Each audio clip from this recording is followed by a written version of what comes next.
Good morning and welcome to the CPS test garden. Today it's a lot cooler outside at the beginning of the school year, and so we're starting to think about fall planting. When we plant in the fall, really kind of the guiding rule is that we can plant root vegetables and leafy vegetables. So a lot of cool roots is what I'm going to focus on with you today. The soil temperature is part of what determines how fast things are going to germinate. So really, once temperatures in the daytime are starting to drop down to 70 degrees, that's when it's a good time to start germinating these root and like leafy lettuce crops. One of the things that you can do if you want to start things earlier is, at least with your leafy greens, that you can start those inside. So towards the beginning of the school year, if you have grow lights indoors, you can start those and then transplant them outside once the weather starts cooling down to about 70 degrees or less. So today we're going to do, I'm going to show you a couple different things that you can grow and a suggestion for how to do that with students. So how I've set things up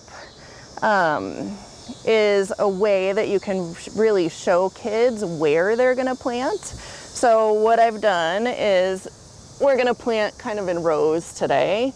So I cut strings where I want them to plant and then labeled on each side what the seed is that they're going to be planting. So the roots that will grow are radishes, turnips, beets, and carrots.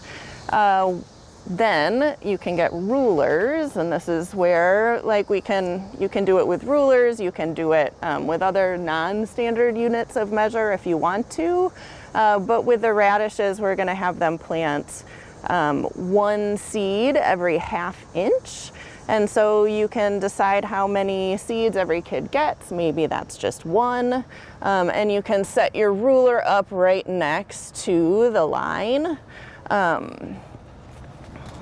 And I have cherry bell radishes today. So what I will do is put a handful in my hand, and you can hand those out to kids, however many you want them to plant.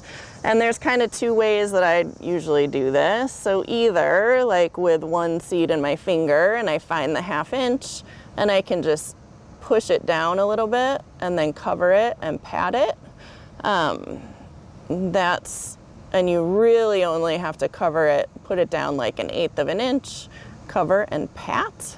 The other way that you can do that is to draw a line next to your string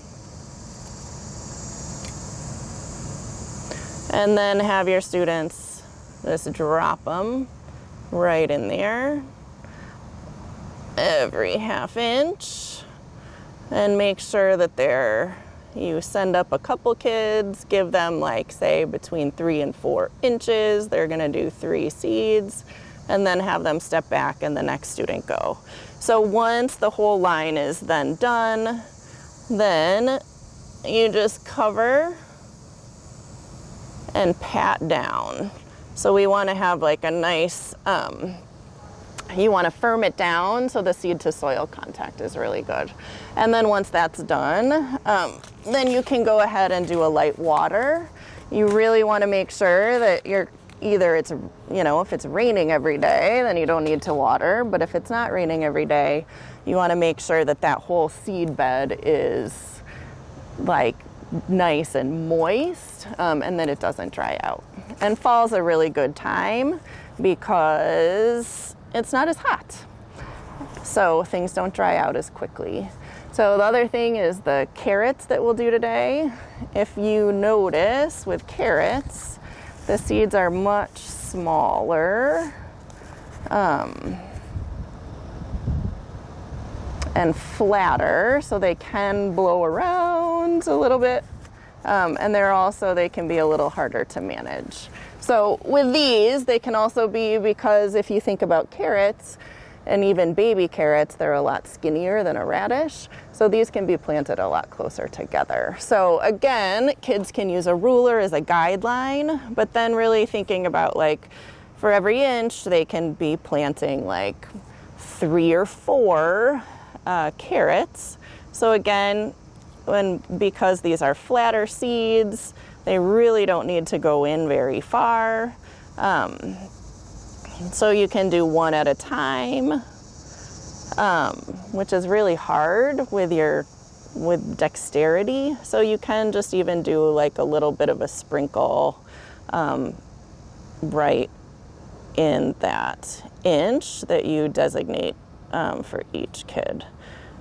And then once those are in, just like a gentle cover and a pat down. So, and then for the beets and the turnips, those roots are a little bit bigger. So then, right, maybe 1 seed every 1 inch, and you'll get some baby beets and baby turnips in about a month or a month and a half. So thanks for coming out today, and we'll check in on this in a couple weeks.